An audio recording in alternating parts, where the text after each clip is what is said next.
બિહારમાં ભાજપનું વર્ચસ્વ વધ્યું, નીતિશ કેબિનેટમાં 7 નવા મંત્રીએ લીધા શપથ। બિહારમાં ચૂંટણી પહેલા નીતિશ કુમાર કેબિનેટનું આજે વિસ્તરણ કરવામાં આવ્યું છે। રાજ્યપાલની હાજરીમાં બિહાર સરકારના નવા 7 મંત્રીઓએ મંત્રીપદ અને ગોપનીયતાના શપથ લીધા છે। નવા તમામ મંત્રીઓ ભાજપના ધારાસભ્યો હોવાથી બિહારમાં ભાજપનો દબદબો વધ્યો છે। રાજ્યપાલ આરિફ મોહમ્મદ અને વારાફરતી તમામ મંત્રીઓને મંત્રીપદ અને ગોપનીયતાના શપથ લેવડાવ્યા હતા।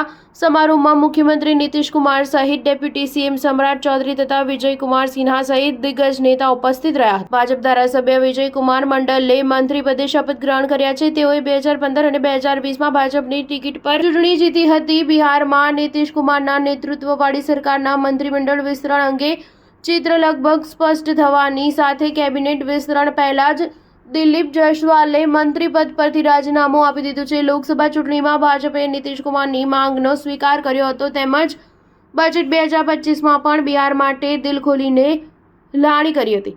ભાજપે નીતિશને મોટા ભાઈ તરીકેનું સન્માન આપતા નીતિશે પણ મોટું દિલ રાખતા વિધાનસભા ચૂંટણીના થોડા મહિના પહેલા જ કેબિનેટ વિસ્તરણની જાહેરાત કરી હતી, જેમાં ભાજપના ધારાસભ્યોને સ્થાન આપ્યું। દરભંગા જિલ્લાના જાલેમાંથી ભાજપ ધારાસભ્ય જીવેશ મિશ્રા બીજી વખત નીતિશ સરકારમાં મંત્રી બન્યા છે। તેઓએ મૈથિલી ભાષામાં પદ અને ગોપનીયતાના શપથ લીધા હતા। તદુપરાંત મુઝફ્ફરપુર જિલ્લાના સાહેબગંજમાં ભાજપ ધારાસભ્ય રાજુકુમાર સિંહે પણ શપથ ગ્રહણ કર્યા હતા। સ્ટાર ન્યૂઝ 7 હંમેશા સચ્ચાઈની સાથે।